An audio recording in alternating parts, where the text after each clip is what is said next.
Essa casa agora é minha, velha. Essas foram as palavras que meu próprio genro gritou na minha cara quando voltei do hospital, me impedindo de entrar na casa que construí com minhas próprias mãos ao longo de 40 anos. A casa onde criei minha filha sozinha.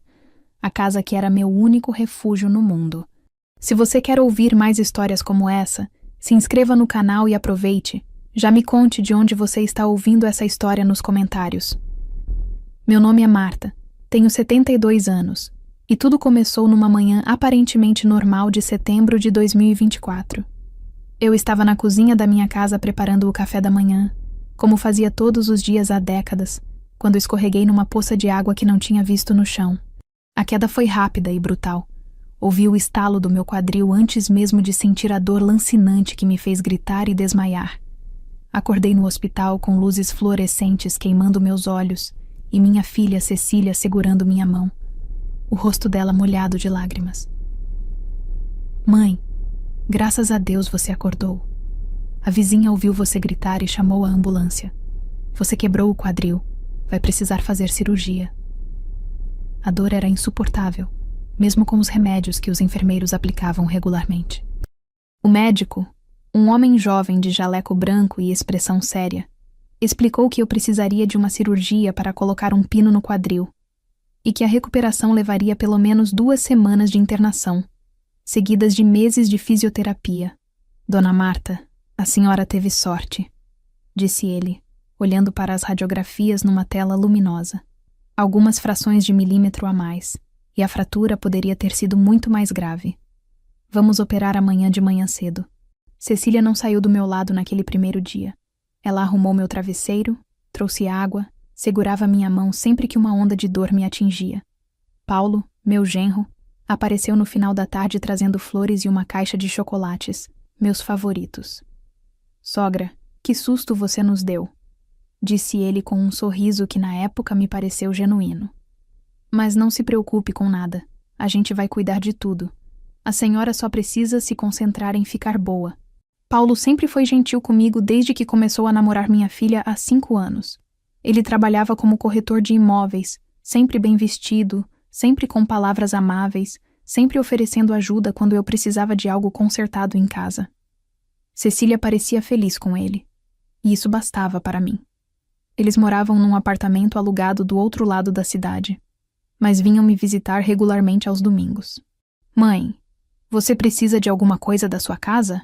Cecília perguntou naquela noite, sentada na cadeira desconfortável ao lado da minha cama de hospital. Roupas, documentos, alguma coisa específica? Minha bolsa com os documentos está na gaveta da minha cômoda, respondi, ainda tonta pelos medicamentos. E preciso que alguém cuide da casa enquanto estou aqui. Pode regar as plantas, dar uma olhada se está tudo bem? Claro, mãe. Na verdade... Cecília trocou um olhar com Paulo, que estava encostado na parede mexendo no celular. Na verdade, a gente estava pensando em ficar lá durante sua internação. É mais perto do hospital do que nosso apartamento, e assim podemos cuidar melhor das suas coisas. Você se importa? A proposta fazia sentido. Minha casa ficava até apenas 10 minutos do hospital, enquanto o apartamento deles ficava do outro lado da cidade, levando mais de 40 minutos de trânsito. Claro que não me importo, filha. Aliás, fico até mais tranquila sabendo que vocês estão lá. Você sabe onde fica a chave reserva? Sei sim, mãe. Embaixo do vaso de samambaia na varanda, como sempre. Na manhã seguinte, fui levada para a sala de cirurgia. Lembro-me vagamente de rostos mascarados, luzes intensas, alguém dizendo para eu contar de trás para frente a partir de 100. Não cheguei nem no 90 antes de o mundo desaparecer. Acordei horas depois com uma dor diferente, mais profunda, acompanhada de uma sensação estranha de fraqueza. A cirurgia havia sido um sucesso, me disseram, mas eu precisaria ficar em observação e começar a fisioterapia gradualmente. Os primeiros dias foram os mais difíceis. A dor, mesmo controlada por medicamentos fortes, era constante. Simples movimentos como virar na cama ou ir ao banheiro se tornaram tarefas hercúleas que exigiam a ajuda de enfermeiros pacientes. Eu, que sempre fui tão independente, que criei minha filha sozinha depois que meu marido nos abandonou quando ela tinha apenas 3 anos, que trabalhei como costureira durante décadas para pagar as contas e dar estudo para Cecília, agora me via completamente dependente de estranhos para as tarefas mais básicas. Cecília e Paulo me visitaram nos 3 primeiros dias religiosamente. Traziam comida caseira, porque eu reclamava da comida do hospital, traziam revistas para eu passar o tempo, ficavam horas conversando comigo sobre amenidades para me distrair da dor e do tédio. Como está a casa? Perguntei no 3º dia. Tudo bem, mãe. Estamos cuidando de tudo direitinho. Suas plantas estão lindas, reguei todas elas hoje de manhã. Cecília respondeu com um sorriso. E a goteira da cozinha? Ela voltou a pingar? Paulo já deu uma olhada. Está tudo sob controle. Ela me assegurou. E Paulo assentiu da cadeira onde estava sentado, mexendo no celular como sempre. Mas algo me incomodou naquela visita. Algo que não consegui identificar na hora. Cecília parecia ansiosa, olhando para Paulo com frequência como se pedisse aprovação silenciosa antes de falar. E Paulo, normalmente tão comunicativo, estava inusitadamente quieto, respondendo minhas perguntas com monossílabos, os olhos grudados na tela do telefone. Atribuía à imaginação, ao cansaço, aos remédios que me deixavam confusa às vezes. Como eu poderia imaginar que, enquanto eu lutava para recuperar a capacidade de caminhar naquele hospital frio, meu próprio genro estava planejando me roubar tudo que eu tinha? A partir do 4º dia de internação, comecei a notar mudanças sutis que, na época, tentei ignorar, mas que plantaram sementes de desconforto no meu coração. As visitas de Cecília e Paulo, que antes eram diárias e prolongadas, começaram a ficar cada vez mais espaçadas e curtas. No 5º dia, eles apareceram apenas no final da tarde, ficaram menos de meia hora e saíram dizendo que tinham coisas urgentes para resolver.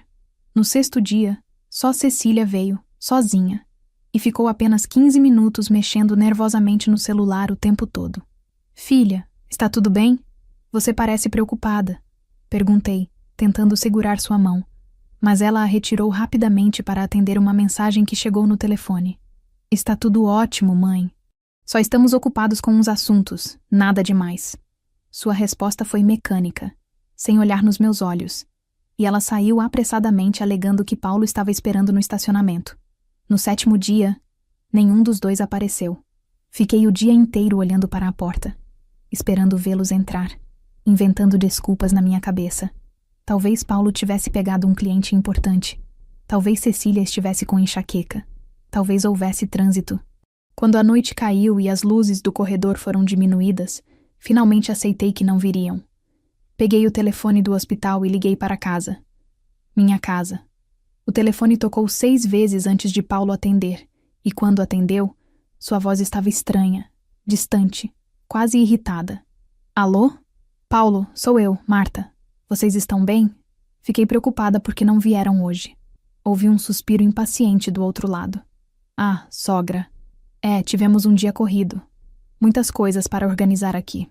Organizar? Organizar o quê? Aconteceu alguma coisa na casa? Não. Só estamos arrumando algumas coisas. Você sabe, deixando tudo em ordem para quando você voltar. Mas havia algo falso no tom dele. Algo que meu instinto de mãe detectou imediatamente. Posso falar com a Cecília? Ela está no banho agora. Depois eu falo para ela te ligar, tá bom? E desligou antes que eu pudesse responder. Fiquei segurando o telefone, ouvindo o sinal de linha morta, com um aperto no peito que não tinha nada a ver com a cirurgia. Cecília não me ligou de volta naquela noite. Nem na manhã seguinte.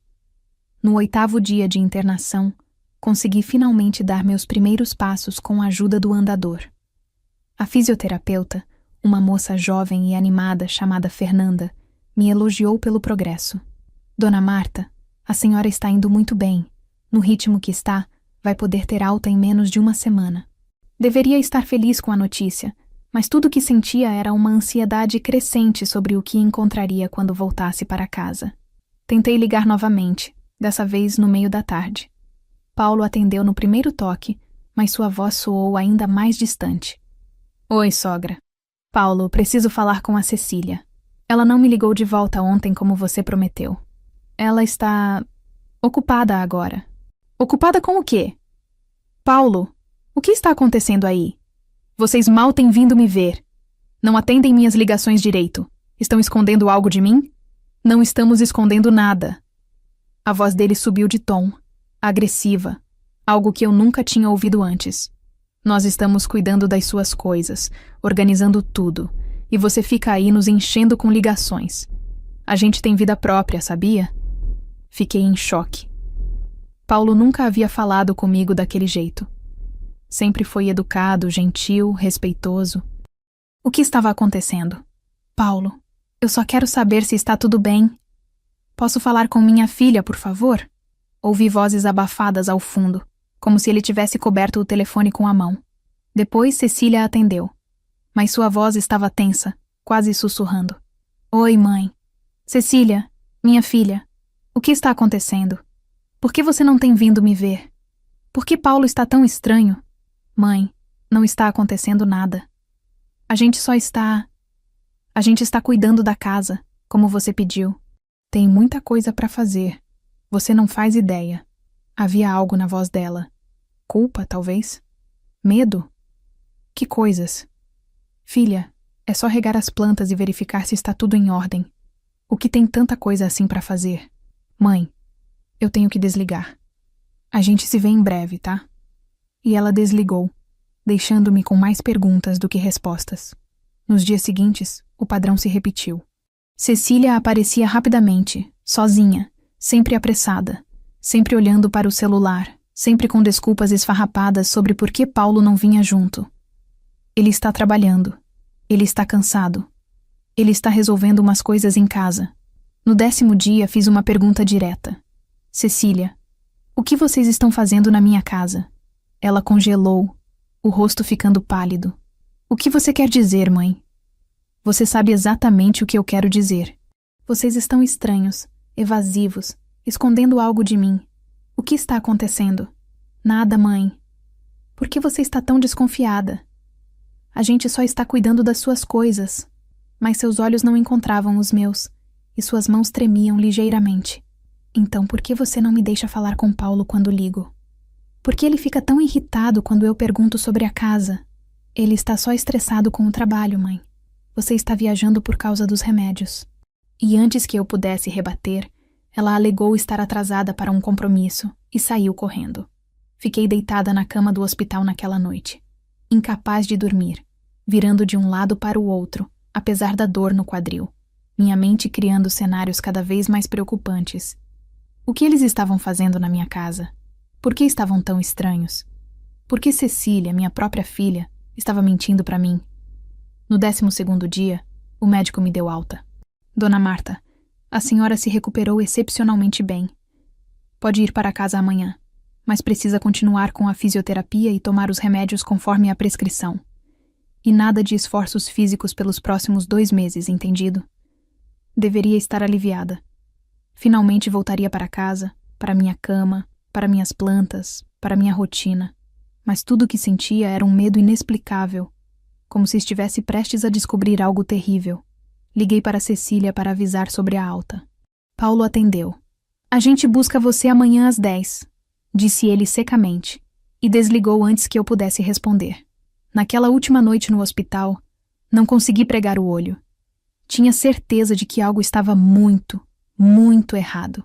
A viagem do hospital para casa foi tensa e silenciosa. Paulo dirigia com o maxilar travado, os olhos fixos na estrada, sem dizer uma palavra. Cecília estava no banco do passageiro mexendo compulsivamente no celular, evitando olhar para trás onde eu estava sentada com dificuldade, ainda sentindo dores no quadril operado.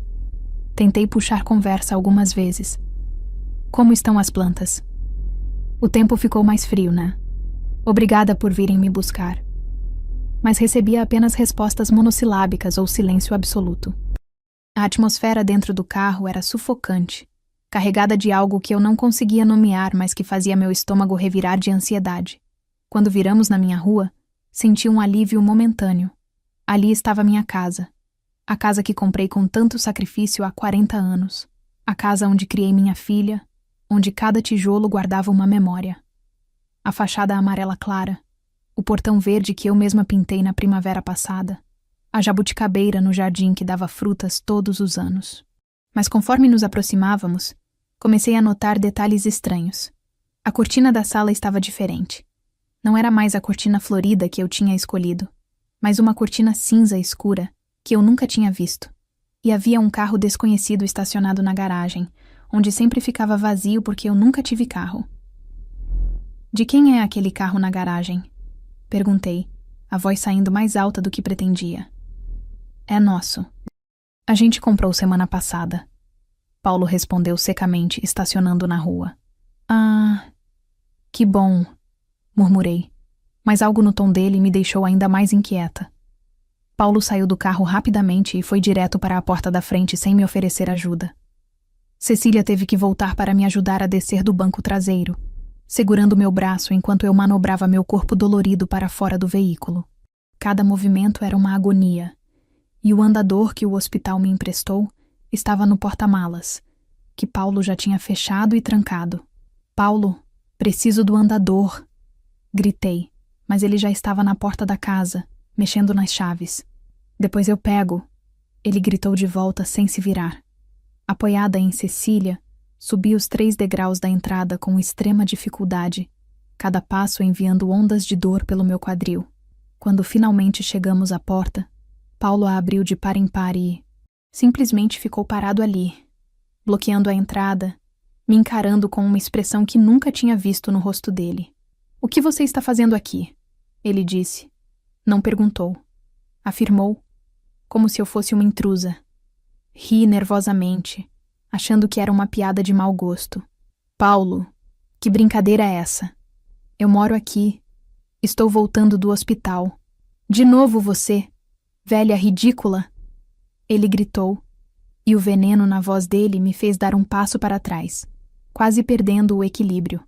Não te ensinaram no hospital que essa casa não é mais sua? O mundo pareceu parar. Olhei para Cecília procurando explicação, apoio, qualquer coisa, mas ela estava com a cabeça baixa, olhando fixamente para os próprios pés, as mãos tremendo. Cecília, o que ele está dizendo? Que brincadeira é essa? Minha voz saiu trêmula, assustada. Paulo deu um passo para o lado, me deixando ver o interior da minha casa. E o que vi me fez as pernas quase cederem. Tudo estava diferente. A sala que eu deixei com meus móveis antigos mais amados, o sofá bege onde Cecília dava seus primeiros passos se apoiando, a estante de madeira onde guardava fotos de família, a mesinha de centro que herdei da minha mãe, tudo tinha sumido. No lugar, havia móveis modernos que eu nunca tinha visto. Um sofá de couro preto, uma TV gigante na parede, uma estante de metal e vidro. Onde estão meus móveis? Sussurrei, entrando cambaleante mesmo sem ser convidada. Onde estão minhas coisas? Dei para a caridade. Aqueles trastes velhos não serviam para nada. Paulo respondeu com desprezo, cruzando os braços enquanto me observava explorar minha própria casa como uma estranha. Fui até o corredor que levava aos quartos, cada passo doendo fisicamente e emocionalmente. A porta do meu quarto estava aberta, e quando olhei para dentro, senti como se tivessem arrancado meu coração. Minha cama de casal, onde dormi por 40 anos, tinha sumido. No lugar havia uma cama king size moderna. Meu guarda-roupa de madeira maciça tinha sido substituído por um armário planejado. Minhas cortinas floridas, trocadas por persianas. Minhas fotos nas paredes, todas removidas. Vocês deram meu quarto? Consegui dizer entre lágrimas que começavam a cair. Não demos, tomamos, Paulo disse, aparecendo atrás de mim. Essa casa agora é minha, Marta. Você não mora mais aqui. Virei para ele em choque total.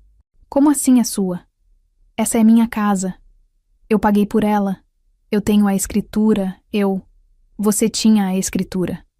Agora ela está no meu nome. Ele sorriu. Um sorriso cruel que me fez perceber que eu não conhecia esse homem de verdade. Você está senil, esquecida, incapaz de cuidar de si mesma. Foi atestado por médicos. Então sua filha, sua única herdeira, decidiu transferir a casa para mim como forma de proteção ao patrimônio familiar. Cecília! Gritei, virando para minha filha que ainda estava na sala, encolhida contra a parede. Cecília, fala que isso não é verdade. Fala que você não fez isso comigo. Ela finalmente levantou o rosto e vi lágrimas descendo por suas bochechas. Mãe, a gente precisava garantir o futuro. Paulo disse que era a melhor forma, que você ia entender depois. Entender? Minha voz saiu num grito agudo de dor e traição. Entender que minha própria filha me roubou? Que vocês aproveitaram que eu estava no hospital se recuperando de uma cirurgia para tomar tudo que eu tenho? Você não tem nada, velha. Paulo avançou em minha direção, agressivo, e instintivamente recuei. Você é uma senhora de 72 anos sem renda, sem nada para oferecer a ninguém. Essa casa estava sendo desperdiçada com você morando sozinha. Agora ela vai ter uma utilidade de verdade. Utilidade? Eu vivi aqui por 40 anos. Criei minha filha aqui sozinha depois que o pai dela nos abandonou. Essa casa é minha vida. Era sua vida. Agora pegue suas coisas e saia. Minhas coisas? Repeti, ainda tentando processar a dimensão da traição que estava vivendo. Paulo, você não pode me expulsar da minha própria casa. Isso é ilegal. Eu vou chamar a polícia. Ele riu, uma risada genuína de escárnio. Chame, por favor, chame. E quando eles chegarem, vou mostrar os documentos que provam que essa casa está no meu nome. Documentos legais, assinados por você mesma. Eu nunca assinei nada. Eu nunca transferi essa casa para você. Gritei, minha voz ecoando pelas paredes que eu mesma havia pintado anos atrás. Paulo foi até a mesa da sala. Aquela mesa moderna de vidro que substituiu minha mesa de madeira, onde Cecília fazia o dever de casa quando criança. E pegou uma pasta marrom. Voltou até mim e jogou papéis na minha cara, literalmente. As folhas voaram ao redor e caíram no chão, e eu tive que me abaixar penosamente, com dor lancinante no quadril, para pegar uma delas. Era uma escritura de transferência de propriedade. Data: 15 de setembro de 2024, 5 dias depois da minha internação. O documento alegava transferir a propriedade da Rua das Acácias, número 347, de Marta Silva Ferreira, para Paulo Roberto Mendes. E ali, no final do documento, estava uma assinatura que supostamente era minha. Minhas mãos tremiam segurando o papel. Isso é falso. Essa não é minha assinatura. Eu estava no hospital nessa data, acabada de sair de uma cirurgia. É sua assinatura, sim. Temos até testemunhas que confirmam que você assinou. Paulo retrucou, apontando para os nomes das testemunhas no documento. Eu não conhecia nenhuma daquelas pessoas. E tem mais. Ele continuou, pegando outro papel da pasta. Aqui está um laudo médico atestando que você apresenta sinais de senilidade precoce, perda de memória, incapacidade de tomar decisões financeiras. Por isso, a transferência da casa foi necessária, para proteger seu patrimônio antes que você fizesse alguma besteira. Peguei o papel com mãos trêmulas. Era um laudo médico com carimbo e tudo, assinado por um Dr. Fernando Carvalho que eu nunca tinha ouvido falar. O documento descrevia uma paciente com declínio cognitivo severo, episódios de confusão mental, incapacidade de gerir bens. Nada daquilo era verdade, mas ali estava, preto no branco, com carimbo de médico e tudo. Isso é tudo falsificação, consegui dizer entre soluços de raiva e desespero. Eu nunca consultei esse médico. Eu não tenho senilidade nenhuma. Eu estava no hospital por causa de uma fratura no quadril, não por problemas mentais. Prove, Paulo disse simplesmente, cruzando os braços com aquele sorriso cruel. Você tem testemunhas? Tem provas? Porque eu tenho. Tenho documentos, tenho laudos médicos, tenho tudo certinho. Essa casa é minha agora, legalmente. Olhei para Cecília, ainda encolhida contra a parede, chorando silenciosamente. Cecília, pelo amor de Deus, fala para ele parar com isso. Você sabe que eu não tenho problema nenhum mental. Você é minha filha. Como você pode deixar ele fazer isso comigo? Ela finalmente se aproximou, o rosto molhado de lágrimas, as mãos torcendo uma na outra nervosamente. Mãe, eu pensei que era para o nosso bem. Paulo disse que a gente podia antecipar a herança, que você ia acabar deixando a casa para mim mesmo quando falecesse. Então por que não fazer isso agora e garantir nosso futuro? Antecipar a herança? Minha voz saiu num grito agudo. Cecília, eu não estou morrendo. Eu tenho 72 anos e quebrei o quadril. Não estou à beira da morte. E mesmo que estivesse, essa casa é minha. Eu tenho o direito de viver nela até meu último dia. A gente precisava da casa, mãe. Cecília continuou, a voz pequena, cheia de culpa, mas também de uma justificativa patética. O apartamento onde a gente mora é alugado. A gente paga uma fortuna todo mês.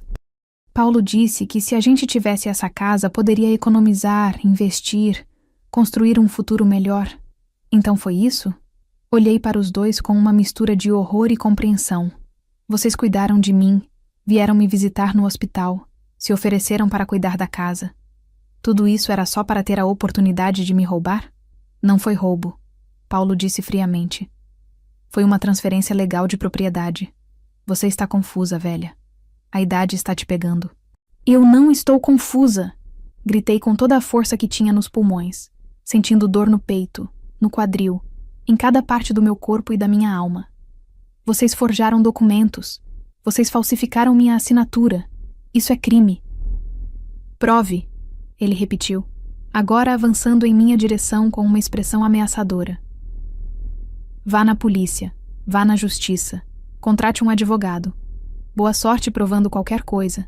Você é uma velha pobre, sem recursos, sem testemunhas. Ninguém vai acreditar em você. Eu vou... Tentei falar, mas as palavras morreram na minha garganta quando ele se aproximou ainda mais, invadindo meu espaço pessoal. Você vai nada. Vai pegar suas roupas, vai catar seus trastes velhos que ainda não joguei fora e vai sair da minha casa. Agora. Paulo, para! Cecília finalmente falou, se aproximando. Não precisa ser assim. Mãe, a gente pode conversar, achar uma solução. Solução? Virei para ela, toda a dor e traição transbordando em raiva. A solução era vocês não terem me roubado. A solução era você ser uma filha de verdade em vez de uma golpista. Ela começou a soluçar mais alto, mas eu não tinha mais compaixão sobrando. Toda a minha energia estava focada em tentar entender como minha vida havia desmoronado tão completamente em 2 semanas. Paulo foi até o quarto. Meu quarto. E voltou arrastando uma mala velha. Minha mala. A mesma que eu usava há 20 anos. Ele a jogou no chão aos meus pés. Coloquei algumas roupas suas aí dentro. O resto você vem buscar outro dia. Agora saia. E para onde eu vou ir? Perguntei, a voz saindo num sussurro quebrado. Eu acabei de sair do hospital. Mal consigo andar. Não tenho para onde ir. Não é meu problema, Paulo disse, abrindo a porta de entrada. Você tem 2 filhas, não tem? Vai incomodar a outra. Eu só tenho uma filha, gritei, apontando para Cecília. E ela me traiu. Ela me roubou. Então procure um abrigo. Ele respondeu com indiferença absoluta. Agora saia antes que eu chame a polícia e diga que uma invasora está na minha propriedade. E foi assim, tremendo de dor, choque e desespero, que peguei minha mala e saí da minha própria casa, expulsa pela ganância da minha própria filha e do monstro que ela havia escolhido como marido. Fiquei parada na calçada em frente à minha casa. Não, a casa que já não era mais minha, com a mala aos meus pés e lágrimas caindo pelo rosto. O quadril doía horrivelmente. Cada movimento enviando ondas de dor pelo corpo que mal se recuperava da cirurgia. Para onde eu iria? Como havia chegado a esse ponto? Peguei meu celular com mãos trêmulas e olhei para a lista de contatos.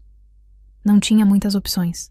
A maioria dos meus amigos eram da minha idade ou mais velhos, vivendo em condições similares às minhas, sem recursos para me acolher. Pensei em ligar para a polícia, mas as palavras de Paulo ecoavam na minha cabeça. Prove. Você tem testemunhas? Tem provas? Foi quando meus dedos pararam no nome de Juliana, minha neta, a filha de Cecília, que tinha 28 anos e morava sozinha num apartamento do outro lado da cidade. Juliana sempre foi diferente da mãe. Forte, independente, com senso de justiça aguçado. Trabalhava como professora de português numa escola particular e, embora não nos víssemos com tanta frequência quanto eu gostaria, mantínhamos uma relação carinhosa. Com a voz embargada, disquei o número dela. Tocou 3 vezes antes que ela atendesse, a voz animada e afetuosa como sempre. Vó, que surpresa! Como você está? Já teve alta do hospital? E foi só ouvir aquela voz carinhosa que desabei completamente. Comecei a chorar de forma descontrolada, soluçando tão alto que mal conseguia falar. Vó, o que aconteceu? Você está bem? Está machucada? A preocupação na voz de Juliana era genuína, tão diferente da falsidade que eu havia acabado de experimentar. Juliana, consegui dizer entre soluços. Sua mãe, seu padrasto, eles me expulsaram de casa. Me roubaram. Eu não tenho para onde ir. Houve um silêncio do outro lado. E por um momento, temi que ela não acreditasse em mim, que achasse que eu estava confusa, senil como Paulo havia me chamado. Mas então ela falou, e sua voz estava carregada de raiva. Eles fizeram o quê? Vó, onde você está agora? Na rua, na frente da casa. Ele me jogou para fora com uma mala e disse que a casa é dele agora. Não saia daí. Estou indo buscar você agora. 20 minutos no máximo. E ela desligou. Fiquei ali, sentada na mala, porque não conseguia ficar em pé por muito tempo, observando a casa onde construí toda a minha vida. Alguns vizinhos passaram e olharam com curiosidade, mas ninguém parou para perguntar o que uma senhora de 72 anos estava fazendo sentada numa mala na rua no meio da tarde. Juliana chegou em 15 minutos, dirigindo acima da velocidade permitida pelo choque e indignação. Ela freou bruscamente na frente da casa, desceu do carro como um furacão e correu até mim. Aos 28 anos, Juliana tinha o cabelo castanho encaracolado da avó, os mesmos olhos verdes intensos e uma determinação que eu reconhecia de mim mesma quando era mais jovem. Vó, ela me abraçou forte e eu finalmente me permiti desmoronar completamente nos braços dela. O que aconteceu? Me conta tudo. Entre lágrimas e soluços, contei toda a história. A internação, as visitas cada vez mais raras, a volta para casa, a revelação horrível de Paulo, os documentos falsificados, a traição de Cecília. Juliana me escutou segurando minhas mãos, sua expressão ficando cada vez mais séria e raivosa. Esse desgraçado! Ela explodiu quando terminei. E minha mãe deixou isso acontecer? Ela participou disso? Ela disse que pensava que era melhor para o futuro deles, que estavam antecipando a herança. Herança? Vó, você tem 72 anos e está perfeitamente lúcida. Não existe antecipar herança assim. Isso é roubo, é crime.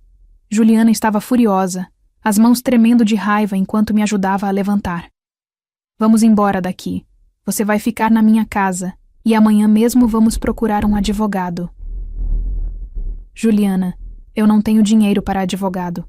Minha aposentadoria mal dá para as despesas básicas. Não importa. A gente dá um jeito. Mas você não vai deixar esse criminoso ficar com sua casa. Não enquanto eu estiver viva. Ela me ajudou a entrar no carro com cuidado, colocou a mala no banco de trás e, antes de ligar o motor, olhou fixamente para a casa. Vó, pode acreditar em mim. A gente vai recuperar sua casa. E esse Paulo vai pagar pelo que fez. A viagem até o apartamento de Juliana foi mais calma. Ela morava num prédio simples, mas bem cuidado, num bairro tranquilo. O apartamento era pequeno, um quarto, sala e cozinha americana, mas estava limpo e organizado, cheio de plantas e livros. Você vai dormir na minha cama, vó. Eu durmo no sofá, ela disse, já arrumando lençóis. Não, minha filha. Eu não vou tirar você da sua cama. O sofá serve para mim. Vó, você acabou de sair de uma cirurgia no quadril. Não vou deixar você dormir no sofá. Discussão encerrada.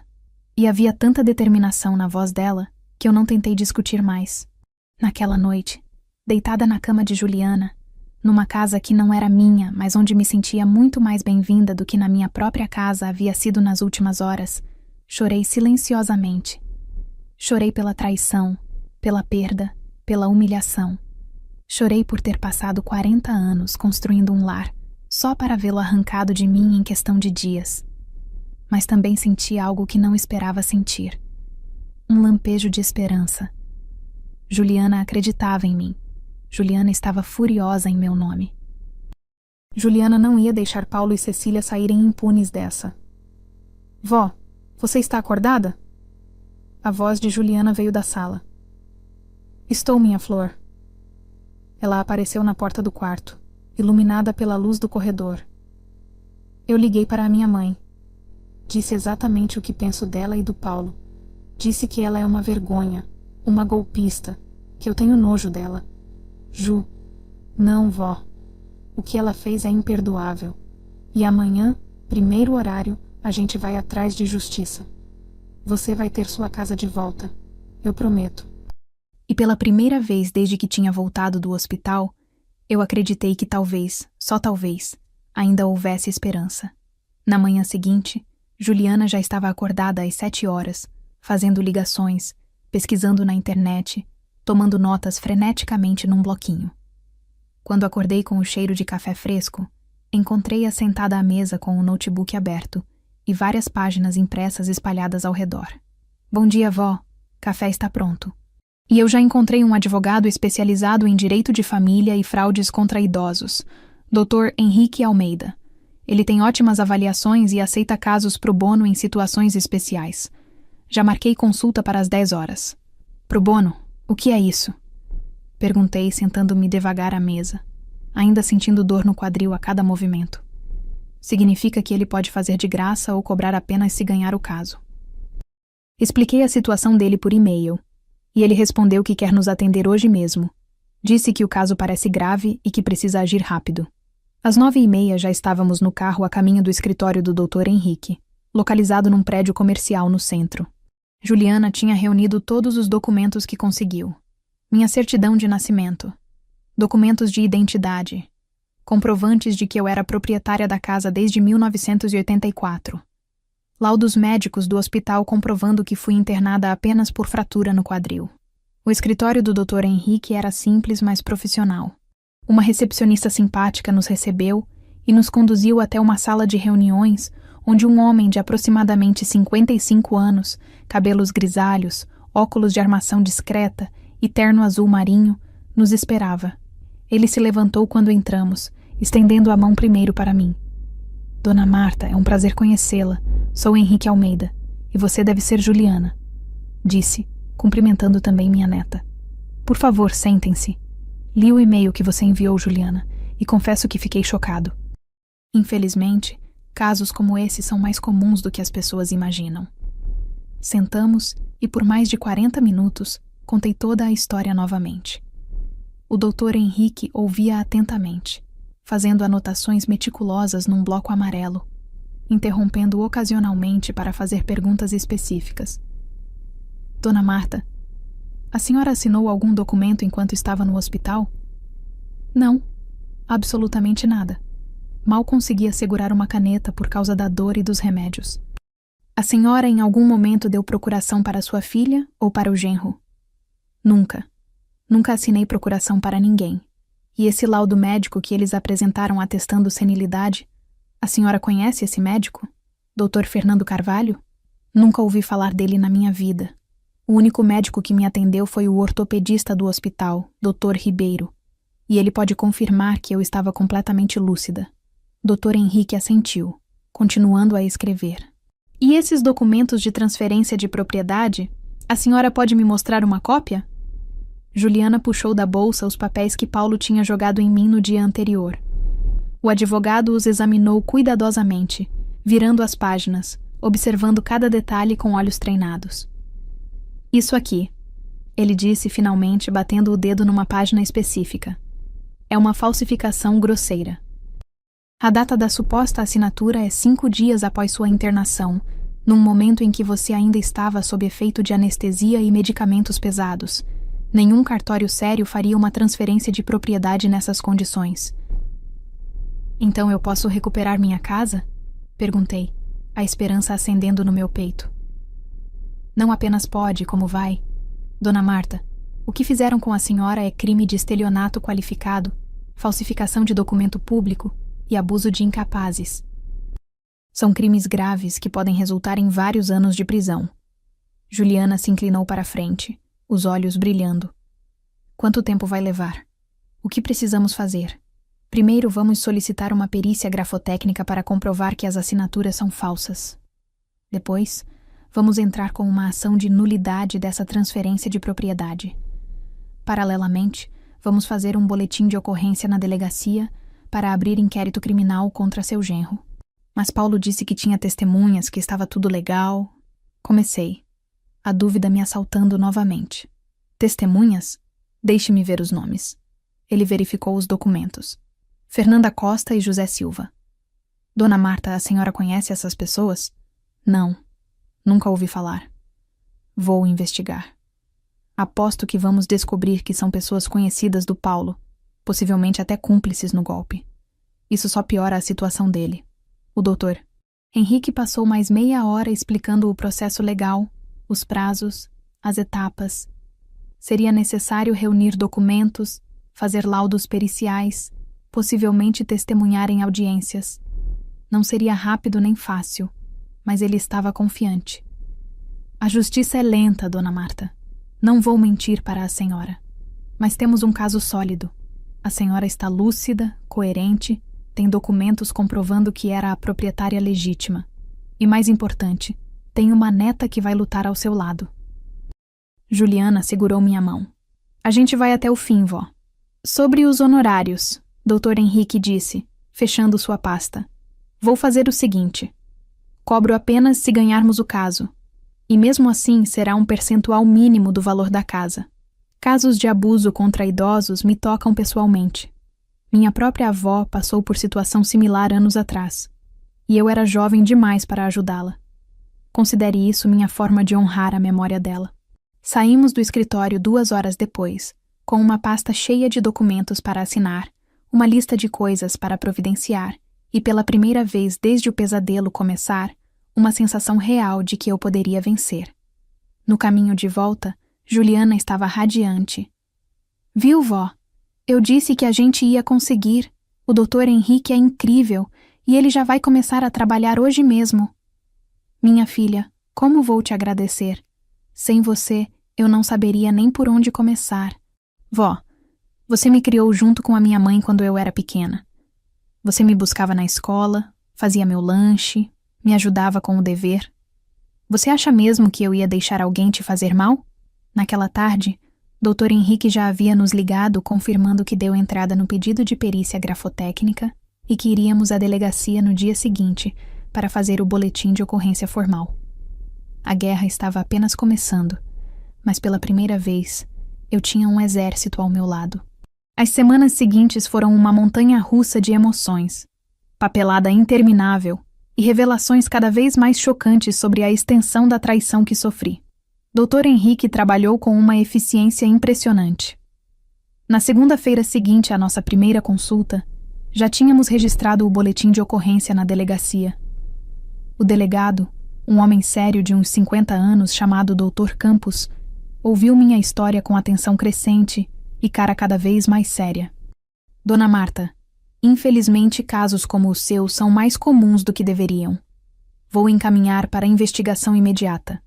Precisamos agir rápido antes que seu genro tente vender a propriedade ou fazer alguma outra manobra. Foi exatamente o que o Dr. Henrique havia alertado. Ele entrou com uma liminar de urgência, impedindo qualquer transação envolvendo minha casa até que o caso fosse resolvido. O juiz concedeu a liminar em 48 horas, citando evidências preliminares de fraude documental.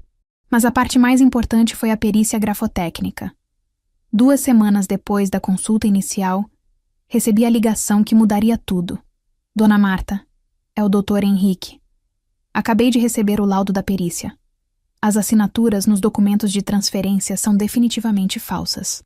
O perito detectou diferenças significativas na pressão da caneta, no traçado das letras, e confirmou que não foram feitas pela mesma pessoa que assinou os documentos originais de compra da casa nos anos 1980. Meu coração disparou. Então eu posso provar que Paulo falsificou? Mais do que isso. O laudo é pericial, tem valor legal absoluto. Com isso, vamos entrar com a ação de nulidade e já solicitar a abertura de inquérito policial formal por estelionato e falsificação de documento público. Durante esse período, tive que prestar vários depoimentos.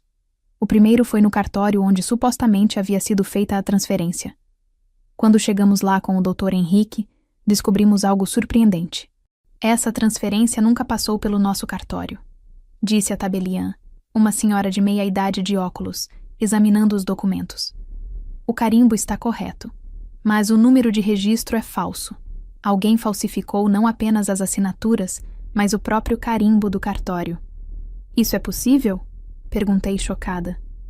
Infelizmente, sim. Existem pessoas que falsificam carimbos para dar aparência de legalidade a documentos fraudulentos. Vou fazer um relatório oficial confirmando que essa transferência nunca foi registrada aqui. Era cada vez mais claro que Paulo não tinha agido sozinho. Aquilo era uma operação elaborada, não um golpe improvisado. A maior revelação veio 2 semanas depois, quando a polícia chamou Juliana e eu para a delegacia para uma atualização sobre a investigação. Dona Marta, começou o delegado Campos, abrindo uma pasta grossa sobre a mesa. Investigamos o histórico do seu genro, Paulo Roberto Mendes, e descobrimos algo perturbador. Ele colocou sobre a mesa várias fotografias e documentos. Paulo tem histórico de relacionamentos anteriores onde aplicou golpes similares. Há 3 anos, namorou uma senhora de 68 anos em outro estado e tentou transferir o apartamento dela para seu nome usando o mesmo método.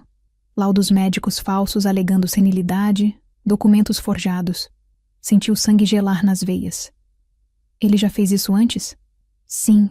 Naquele caso, a família descobriu a tempo, e ele fugiu antes de ser preso. Mudou de cidade, assumiu nova identidade parcialmente, manteve o nome, mas alterou documentos secundários, e começou de novo aqui. Encontramos também evidências de pelo menos mais 2 casos similares em cidades diferentes. Juliana estava pálida ao meu lado. Minha mãe sabe disso? Ela sabe que casou com um criminoso profissional? Não sabemos ao certo. Precisamos interrogá-la também. Ela pode ser vítima ou cúmplice. Nos dias seguintes, a investigação se aprofundou. Descobriram que o tal Dr. Fernando Carvalho, que havia assinado o laudo falso de senilidade, nem sequer era médico de verdade. Era um conhecido de Paulo que falsificava laudos médicos por dinheiro. Ele foi preso numa operação conjunta. As testemunhas que supostamente haviam presenciado minha assinatura, Fernanda Costa e José Silva, também foram localizadas. Fernanda era ex-namorada de Paulo, e José era primo dele. Ambos foram intimados a prestar depoimento, e confrontados com as evidências, confessaram que assinaram os documentos como testemunhas falsas em troca de dinheiro. Seu genro pagou R$1.000 para cada um deles, explicou o delegado. Eles acharam que era só uma questão de família, que estavam apenas ajudando a regularizar uma transferência que já estava acertada. Não imaginavam que era um golpe completo. Com todas essas evidências, Dr. Henrique entrou com a ação judicial formal. O processo incluía pedido de anulação imediata da transferência fraudulenta, reintegração de posse, danos morais e denúncia criminal contra Paulo por estelionato qualificado, falsificação de documento público, formação de quadrilha e abuso contra idoso. Dona Marta, com as provas que reunimos, o caso está sólido. Dr. Henrique me garantiu numa reunião 3 semanas após começarmos. A perícia grafotécnica, os depoimentos das testemunhas falsas, o histórico criminal do Paulo, o laudo do cartório confirmando falsificação, nenhum juiz vai deixar isso passar. Mas o que mais me doeu nesse processo todo não foram as revelações sobre Paulo. De certa forma, ele sempre foi um estranho para mim. O que realmente partiu meu coração foi quando precisei confrontar a participação de Cecília. Vó, a polícia quer interrogar minha mãe, Juliana me contou numa tarde, a voz carregada de tristeza e raiva. Precisam saber se ela estava ciente de que Paulo era um golpista, se ela participou ativamente da fraude ou se foi enganada também. E você acha que ela sabia? Perguntei, já temendo a resposta. Juliana suspirou. Não sei, vó. Quero acreditar que não. Que minha mãe foi manipulada por ele. Mas ao mesmo tempo, ela te expulsou de casa. Ela viu você na rua com uma mala, machucada, acabada de sair do hospital, e não fez nada. Essa era a pergunta que me mantinha acordada à noite. Cecília era vítima ou cúmplice? E qual resposta seria pior? Descobrir que minha filha foi enganada? Ou que ela conscientemente participou do roubo contra a própria mãe? Em breve, a justiça responderia a essa pergunta. E eu não sabia se estava pronta para ouvir a resposta. O interrogatório de Cecília aconteceu numa quinta-feira chuvosa de outubro, 6 semanas após eu ter sido expulsa da minha própria casa. Juliana e eu estávamos na delegacia, numa sala de espera desconfortável, aguardando enquanto minha filha era questionada numa sala ao lado. Dr. Henrique estava presente como meu representante legal, e o delegado Campos conduzia o interrogatório junto com uma promotora especializada em crimes contra idosos. Através da porta entreaberta, eu conseguia ouvir fragmentos da conversa, a voz de Cecília alternando entre defensiva e chorosa. Eu não sabia. Ele me disse que era tudo legal. Senhora Cecília, precisamos que responda com clareza. A senhora tinha conhecimento do histórico criminal do seu marido? Houve um silêncio longo. Juliana apertou minha mão com força, ambas tensas esperando a resposta. Eu descobri algumas coisas depois, mas no começo não. Ele me contou que tinha tido problemas com uma ex-namorada que o acusou falsamente, mas que tudo foi resolvido. Eu acreditei nele. 40 minutos depois, a porta se abriu e Cecília saiu, os olhos vermelhos e inchados de tanto chorar. Quando me viu na sala de espera, ela parou, congelada, como se tivesse levado um choque. Mãe, sua voz saiu num sussurro quebrado. Eu não respondi. Não sabia o que dizer. Olhar para ela me causava uma dor física no peito, uma mistura de amor maternal e traição profunda que não conseguia processar. O delegado Campos nos chamou para sua sala. Dona Marta, preciso informá-la sobre alguns desenvolvimentos importantes no caso. Sentamos todos, eu, Juliana, Dr. Henrique, enquanto Cecília foi mantida numa sala separada. O delegado abriu sua pasta e começou a falar. Após interrogatório extensivo e confrontação com evidências, sua filha Cecília confessou que foi enganada por Paulo. Ela realmente acreditava que a transferência da casa era uma antecipação de herança legal e que os documentos estavam em ordem. Porém, ele fez uma pausa, olhando diretamente para mim. Ela admitiu que tinha dúvidas. Admitiu que achou estranho Paulo insistir tanto para que ela não contasse detalhes para a senhora. Admitiu que viu documentos que não entendeu completamente, mas assinou mesmo assim porque Paulo a convenceu de que era apenas burocracia. Então ela é culpada ou não? Juliana perguntou, a voz tensa. Juridicamente, ela pode ser enquadrada como cúmplice por negligência. Ela tinha sinais de alerta, mas escolheu ignorá-los por conveniência. No entanto, descobrimos algo que muda completamente o caso. Ele puxou outro documento. Investigamos o celular e os e-mails de Paulo, obtidos por mandado judicial. E encontramos conversas dele com os ex-parceiros criminosos, planejando não apenas roubar a casa da Dona Marta, mas também aplicar golpes similares contra outros idosos da região. Ele estava usando sua esposa, Cecília, como fachada de respeitabilidade. Meu estômago revirou.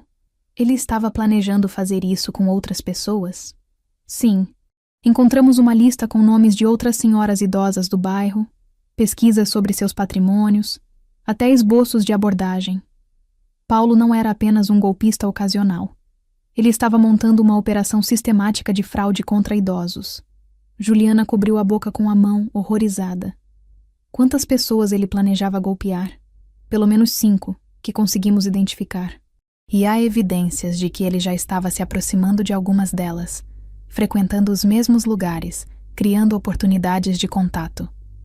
Dr. Henrique se inclinou para a frente. Com essas novas evidências, qual será o procedimento? Estamos expedindo mandado de prisão preventiva contra Paulo Roberto Mendes por formação de quadrilha, estelionato qualificado em múltiplas tentativas, falsificação de documento público e abuso contra idosos. A pena pode chegar a 8 anos. E Cecília? Perguntei, minha voz saindo mais fraca do que gostaria. O delegado suspirou. Cecília está numa posição complicada. Ela claramente foi manipulada, mas também teve participação, mesmo que passiva. Ela assinou documentos, facilitou o acesso dele à casa da senhora. Não questionou quando deveria. A promotoria ainda vai decidir se vai processá-la ou apenas considerá-la testemunha. Mas ela decidiu cooperar completamente. ele continuou. Está fornecendo todos os detalhes que lembra, todas as conversas, todos os documentos.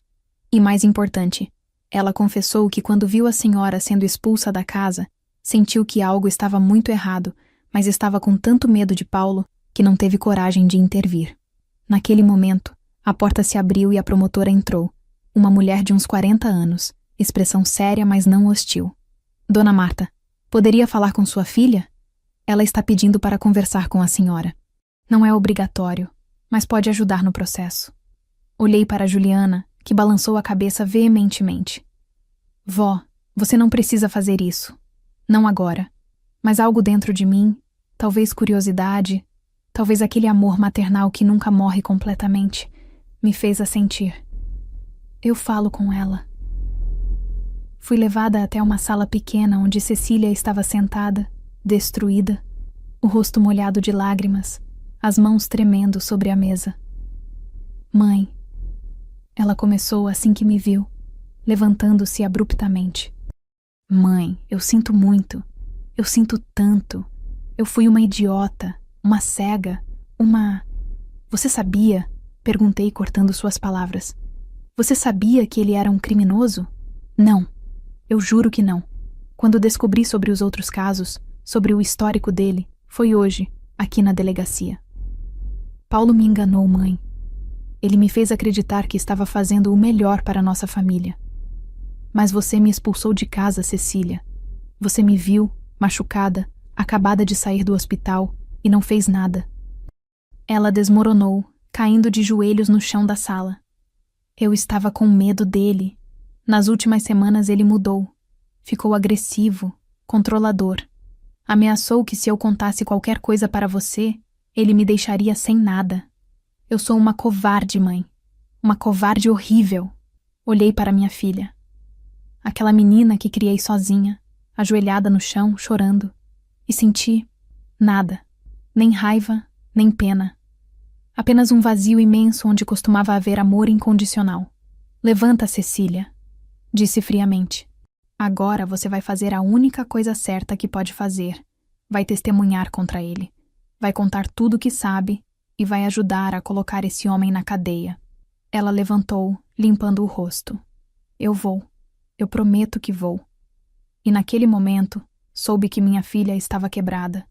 Mas talvez, apenas talvez, ainda houvesse um caminho para algum tipo de redenção. A audiência judicial aconteceu num dia frio de novembro, 2 meses após eu ter sido expulsa da minha casa. O fórum estava lotado de pessoas aguardando seus próprios casos, mas para mim, aquele tribunal representava muito mais do que um simples processo. Era a diferença entre recuperar minha dignidade ou perder tudo o que construí em 40 anos de trabalho. Dr. Henrique me acompanhou, vestido em seu terno mais formal, uma pasta grossa de documentos debaixo do braço. Juliana estava ao meu lado, segurando minha mão com força enquanto esperávamos ser chamados. Do outro lado do corredor, vi Paulo pela primeira vez desde que me expulsou da casa. Ele estava acompanhado de um advogado de defesa, usando terno e gravata, mas seus olhos me evitaram completamente. Cecília não estava presente. Ela havia sido convocada como testemunha, não como ré, graças à sua cooperação com a investigação. Caso número 4.588-2/2024, Marta Silva Ferreira versus Paulo Roberto Mendes, ação de nulidade de transferência de propriedade, anunciou o oficial de justiça. Entramos na sala de audiência, um espaço formal com madeira escura e o brasão da República na parede. O juiz, Dr. Augusto Faria, um homem de uns 60 anos com expressão severa, já estava sentado em sua cadeira elevada, folheando os autos do processo. Bom dia, ele começou, ajustando os óculos. Vamos direto ao ponto. Li todo o processo, analisei as perícias, os depoimentos, as provas apresentadas. É um caso grave de fraude documental com elementos agravantes. Doutor. Henrique, pode apresentar seu resumo. Dr. Henrique se levantou. Postura confiante, mas respeitosa. Excelência, minha cliente, Dona Marta Silva Ferreira, de 72 anos, foi vítima de um golpe elaborado enquanto estava internada para cirurgia no quadril. O réu, Paulo Roberto Mendes, Aproveitou-se da vulnerabilidade dela para forjar documentos de transferência de propriedade, falsificar assinaturas, criar laudos médicos falsos alegando senilidade e recrutar testemunhas falsas. Tudo isso está comprovado pela perícia grafotécnica, pelos depoimentos das testemunhas que confessaram e pelo histórico criminal do réu. O advogado de Paulo se levantou. Excelência, meu cliente nega todas as acusações. Alega que a transferência foi consensual, que Dona Marta estava plenamente ciente e... Dr. Souza. O juiz o interrompeu secamente. Eu li a perícia grafotécnica. As assinaturas são incontestavelmente falsas. Não há espaço para debate sobre isso. E o advogado de defesa hesitou, claramente não esperando que o juiz fosse tão direto. Excelência, mas há a questão da boa-fé do meu cliente. Boa-fé?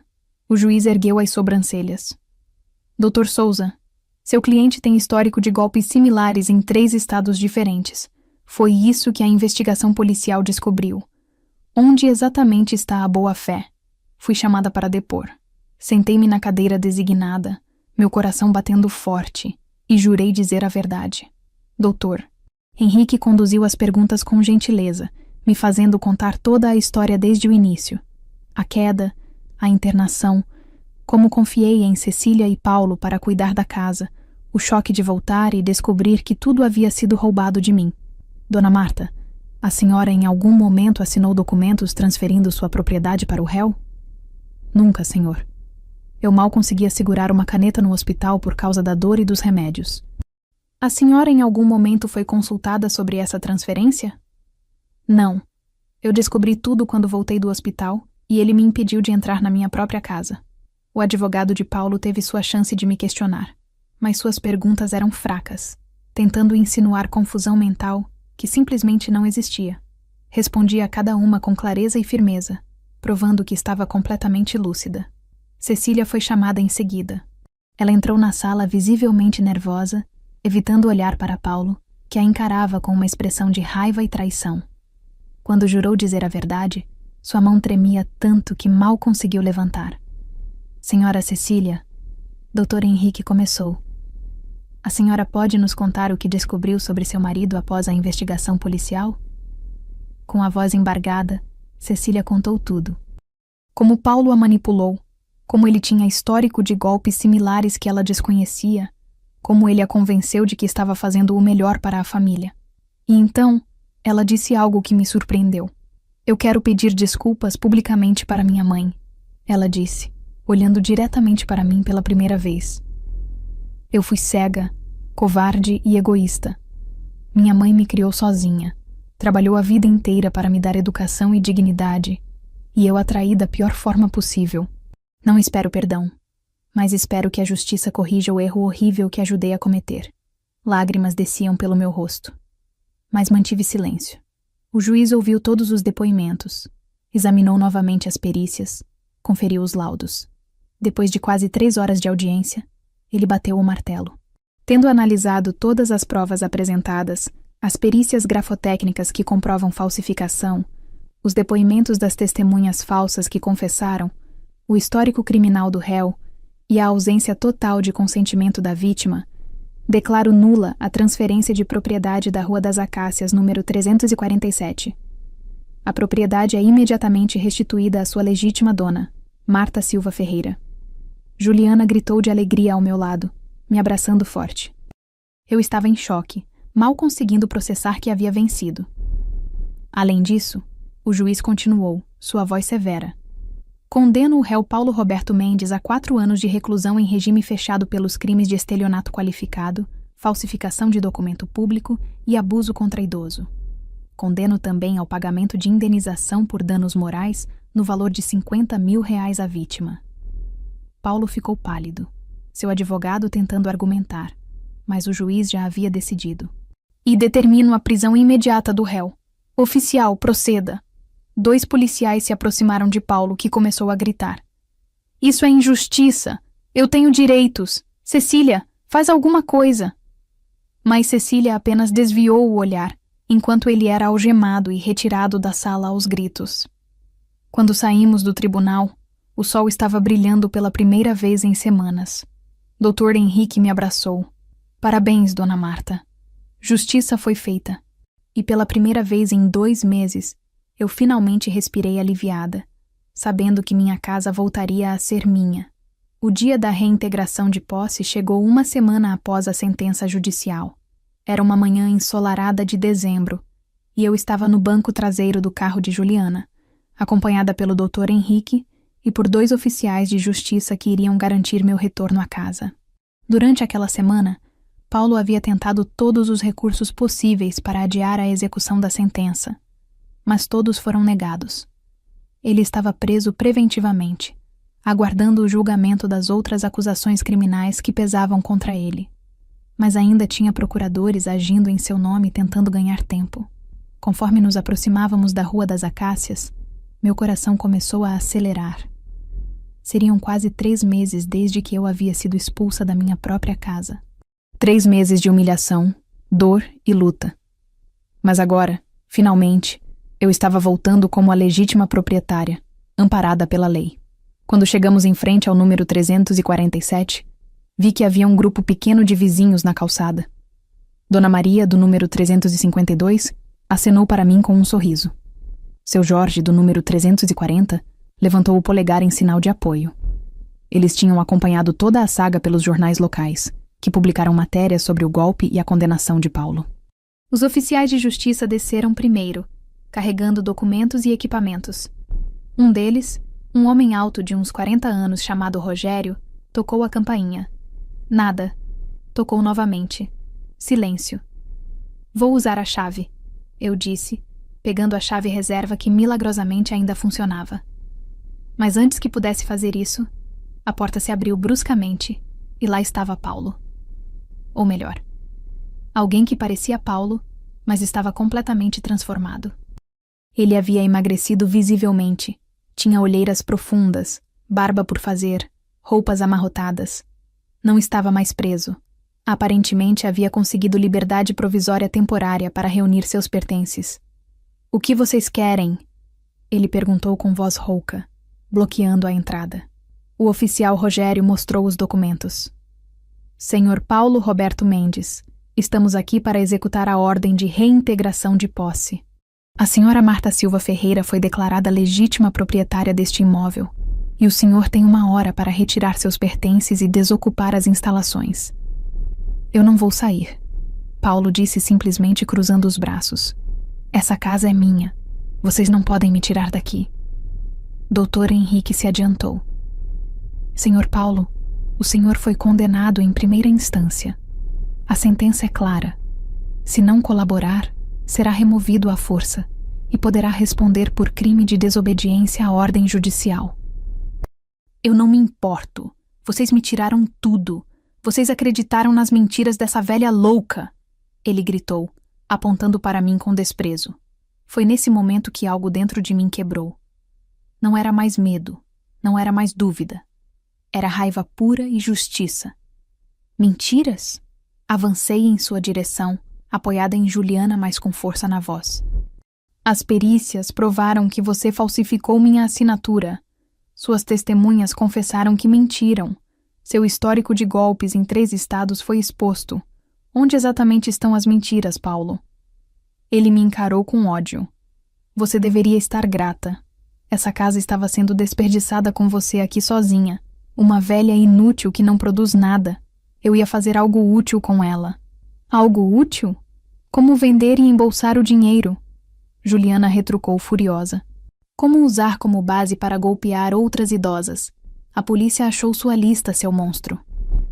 Os oficiais de justiça perderam a paciência. "Senhor Paulo, o senhor tem 2 opções. Sai por bem ou sai à força. Escolha agora." Paulo olhou ao redor, vendo que não tinha apoio, que estava completamente sozinho.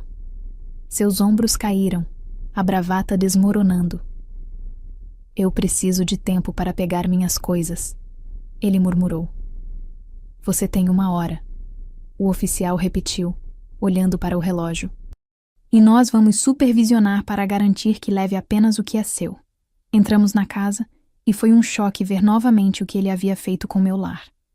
Os móveis modernos que ele havia comprado, a TV gigante, as decorações que não tinham nada a ver comigo. Mas foram detalhes que notaria depois. Paulo subiu para o quarto, meu quarto, e começou a jogar roupas numa mala grande. Ele trabalhava em silêncio tenso, ocasionalmente me lançando olhares de ódio, mas sem dizer nada. Os oficiais checavam cada item que ele pegava, garantindo que nada que fosse meu saísse da casa. Em 40 minutos, ele tinha 2 malas cheias e algumas caixas com eletrônicos. Isso é tudo, ele disse rispidamente. E os móveis que o senhor colocou aqui? O oficial perguntou. Pretende levá-los? Não tenho como transportar agora. Volto para buscar depois. Paulo respondeu. Então o senhor tem que agendar com a proprietária. Não pode simplesmente aparecer aqui quando quiser.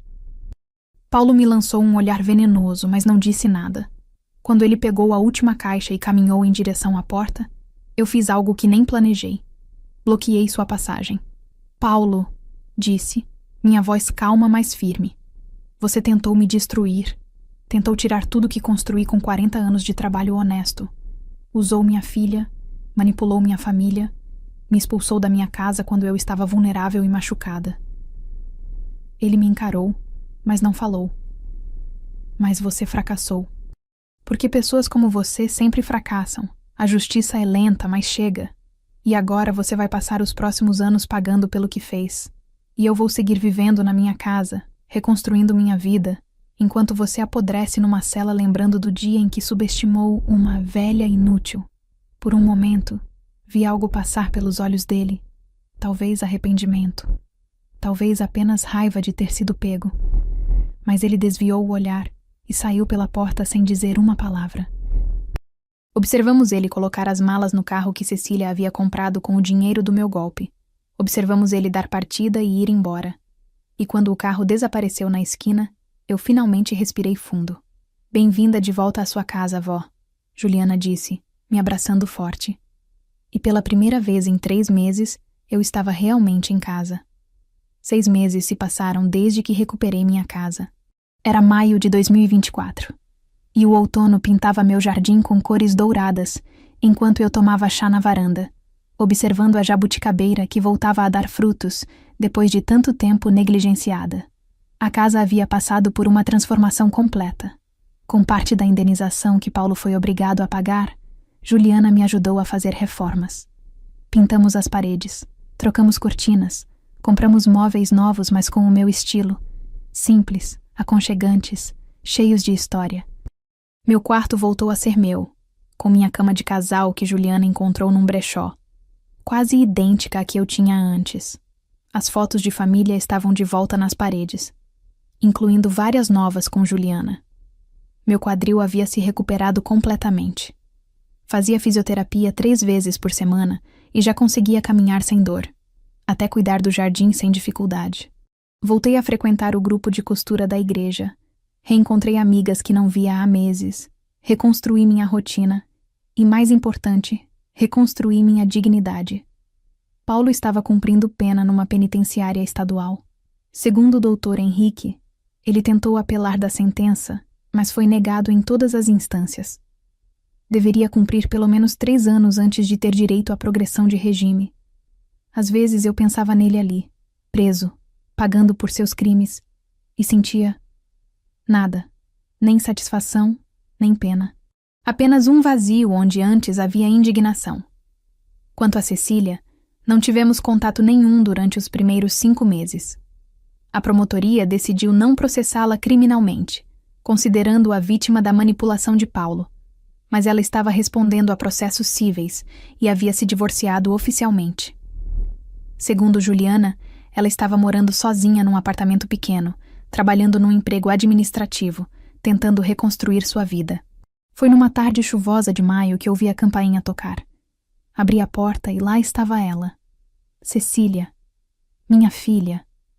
Ela havia emagrecido, tinha fios grisalhos que não estavam lá antes, olheiras profundas. Carregava um buquê simples de flores e uma expressão de nervosismo absoluto. Mãe, posso entrar?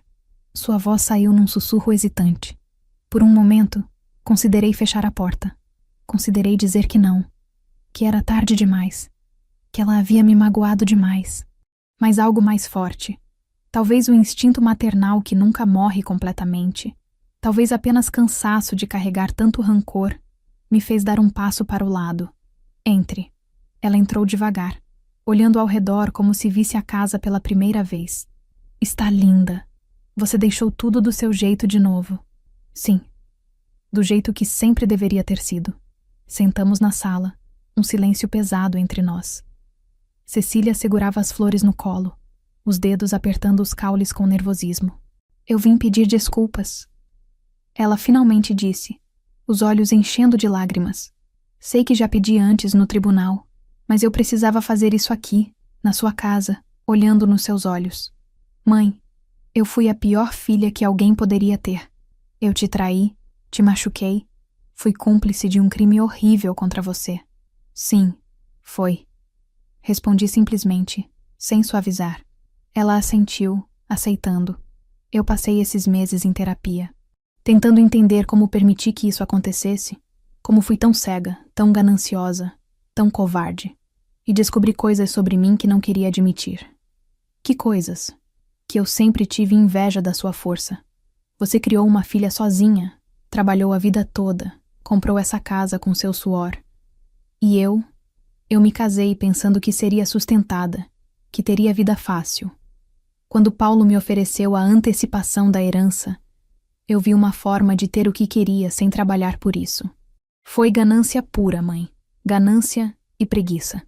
Foi a primeira vez que ela assumiu responsabilidade real, sem se esconder atrás de fui manipulada ou tinha medo dele. Paulo me manipulou sim. Ela continuou. Mas eu deixei ser manipulada porque queria acreditar na mentira. Eu sabia, no fundo, que algo estava errado. Mas escolhi ignorar porque era conveniente. E o que você quer agora, Cecília? Quer que eu diga que está tudo bem? Que te perdoo e seguimos como se nada tivesse acontecido? Não. Ela balançou a cabeça veementemente. Eu não mereço seu perdão. E sei disso. Vim apenas pedir desculpas de verdade e dizer que entendo se você nunca mais quiser me ver. Você tem todo o direito de me cortar da sua vida. Olhei para minha filha, aquela mulher de 45 anos que eu trouxe ao mundo, que criei com tanto amor e sacrifício, e vi algo que não esperava ver. Arrependimento genuíno. Não aquele arrependimento performático do tribunal, mas algo profundo e doloroso. Eu fiz terapia também. Compartilhei. O que você fez comigo me destruiu de formas que nem consigo descrever. Me fez questionar tudo. Minha capacidade como mãe, meu valor como pessoa, minha própria sanidade. Eu sei, mãe, e sinto muito. Sinto tanto, mas minha terapeuta me disse algo importante. Que carregar ódio é como beber veneno esperando que a outra pessoa morra, e eu não quero mais carregar esse veneno. Cecília levantou o rosto, os olhos brilhando de esperança cautelosa. Eu não sei se consigo te perdoar completamente agora. Continuei.